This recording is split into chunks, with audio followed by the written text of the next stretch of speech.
सूरज, अमन और वर्षा तीनों एक ही बिल्डिंग में रहते थे और एक ही कॉलेज में पढ़ते थे। एक बार तीनों ने मिलकर नाइट आउट करके पार्टी का प्लान बनाया। तीनों रात को घर पर पढ़ने का बहाना करके तकरीबन 8 बजे घर से निकले। तीनों मौज मस्ती करते हुए गाड़ी से चले जा रहे थे। रास्ते में उन्होंने खाने पीने का सामान ले लिया और वो शहर से दूर एक सुनसान जगह देखकर जंगल के थोड़ा करीब बैठ गए। तीनों खाते पीते मजाक मस्ती करते हुए अपने बीच आग जलाए बैठे थे। तब अमन ने खड़े होकर सूरज की तरफ हाथ से इशारा करते हुए कहा, 2 मिनट आता हूँ मैं। सूरज ने कहा, क्या हुआ भाई? अमन ने हाथ झटकाते हुए कहा, अरे आता हूँ भाई। इतना कहकर वो उनसे थोड़ी दूर पर खड़े एक पेड़ के पीछे चला गया।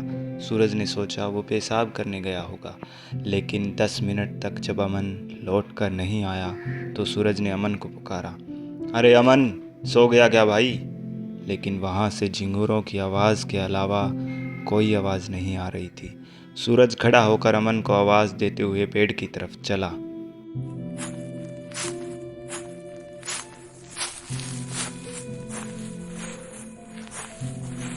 सूरज ने पेड़ के पीछे देखा तो वहाँ कोई नहीं था। सूरज अमन को ढूंढते हुए इधर उधर नज़र घुमा रहा था, तभी उसके कानों में पड़ी वर्षा की एक भयानक चीख की आवाज़। सूरज झट से मुड़ा तो उसने देखा कि कोई काले कपड़ों में एक बौना आदमी वर्षा को घसीटकर झाड़ियों में ले जा रहा है। वर्षा रह रहकर लगातार चीखे जा रही थी। तभी सूरज के कंधे पर आया एक हाथ।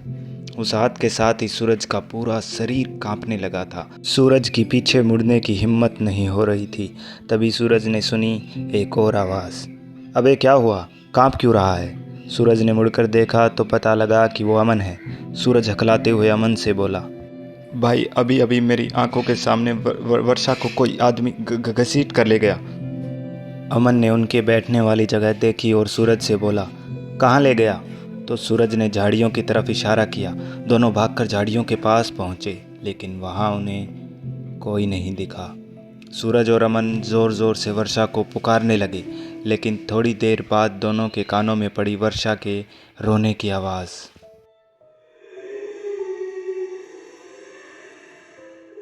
जहां सूरज और अमन खड़े थे वहां से वर्षा के रोने की आवाज़ कुछ दूरी पर ही आ रही थी। दोनों डरते हुए आवाज़ के पीछे गए। वो आवाज़ तेज़ होती जा रही थी।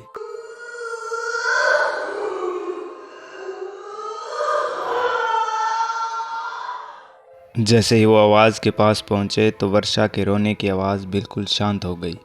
वो रोने की आवाज़ शांत होते ही घोर सन्नाटे में सूरज और अमन के पीछे 2 कदम सूखी पत्तियों पर चलकर उनकी तरफ आ रहे थे। दोनों ने घबराकर देखा तो पीछे वर्षा थी। वर्षा उनके करीब आकर बोली, कहाँ जा रहे हो मुझे अकेला छोड़कर? अमन वर्षा पर चिल्लाने लगा, यार वर्षा, क्या मजाक है ये? वर्षा ने कहा, मजाक तो तुम दोनों कर रहे हो। सूरज ने दोनों को रोकते हुए कहा, बंद करो झगड़ना, चलो वापस चलो। सूरज सोच में डूबा हुआ था, क्योंकि उसने साफ साफ अपनी आंखों से देखा था कि वर्षा को कोई घसीट कर इन्हीं झाड़ियों में लाया था। खैर, वो लोग वहीं आ गए जहाँ पर वो बैठे थे। सूरज को उसी पेड़ के पास कोई हलचल दिखी। सूरज बिना कुछ बोले सीधा पेड़ के पास गया, और जो उसने पेड़ के पीछे देखा वो देखकर सूरज के होश उड़ चुके थे। उसने देखा कि बेहोशी की हालत में अमन पेड़ के पीछे पड़ा है। सूरज अभी अभी अमन को वर्षा के साथ छोड़कर आया था। उसने मुड़कर देखा तो ठीक उसके पीछे एक भयानक मुस्कुराहट के साथ अमन खड़ा था। सूरज का डर के मारे गला सूखा जा रहा था। तब अमन एक भयानक आवाज़ में सूरज से बोला, मुझे तुम्हारा ही इंतज़ार था राजा। इतना कहकर अमन छिपकली की तरह उसी पेड़ पर चढ़ गया जिसके नीचे सूरज खड़ा था। पेड़ के ऊपर से एक सूखी बेल आकर सूरज के गले में अपने आप एक फंदा बनकर डल गई और सूरज को हवा में लटका दिया। सूरज किसी मछली की तरह छटपटा रहा था। अमन पेड़ की टहनी पर खड़ा जोर जोर से हंसे जा रहा था।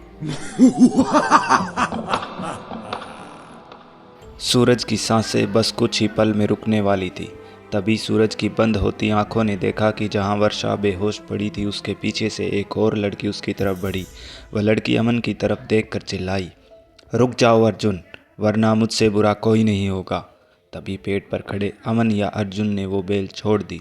सूरज धड़ाम से नीचे गिरा। सूरज बुरी तरह हाँफ रहा था। वो लड़की उसके करीब आई। उसने सूरज से पूछा, क्या तुम ठीक हो? सूरज ने हाँ में गर्दन हिलाते हुए कहा, ये सब क्या था और आप कौन हो? उस लड़की ने सूरज से कहा, तुम लोगों को यहाँ नहीं आना चाहिए था। यहाँ पर आए दिन ऐसे हादसे होते रहते हैं। सूरज ने कहा, पर क्यों? तो उस लड़की ने बताया कि 4 साल पहले एक रात 2 लड़के एक लड़की रोशनी को उठाकर यहाँ लाए और उसके साथ वो किया जिसके साथ जिंदा रहना उस लड़की ने ठीक नहीं समझा और इसी पेड़ से फांसी खाकर अपनी जान दे दी। उस लड़की का इकलौता भाई इंसाफ के लिए पुलिस कोर्ट के चक्कर काटता काटता पागल हो चुका था, लेकिन उसे इंसाफ नहीं मिला और उसके भाई ने भी इसी पेड़ से लटक कर खुदकुशी कर ली। तब से रोशनी और अर्जुन की आत्मा यहीं भटक रही है।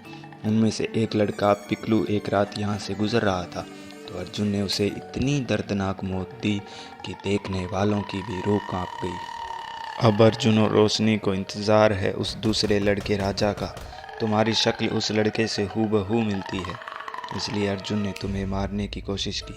सूरज ने हवा की खाली घूंट भरते हुए कहा कि आपको ये सब कैसे पता और आप कौन हो? तो वो लड़की मुस्कुराती हुई सूरज से बोली, मैं ही तो हूँ रोशनी। इतना कहकर सूरज के सामने वो लड़की गायब हो गई। सूरज डर के मारे पूरा कांपने लगा था। उसने जैसे तैसे बेहोश पड़े अमन और वर्षा को गाड़ी में डाला और गाड़ी स्टार्ट करके ज़ोर से भगाई, लेकिन साइड मिरर में सूरज को रोशनी हाथ हिलाती हुई नज़र आ रही थी।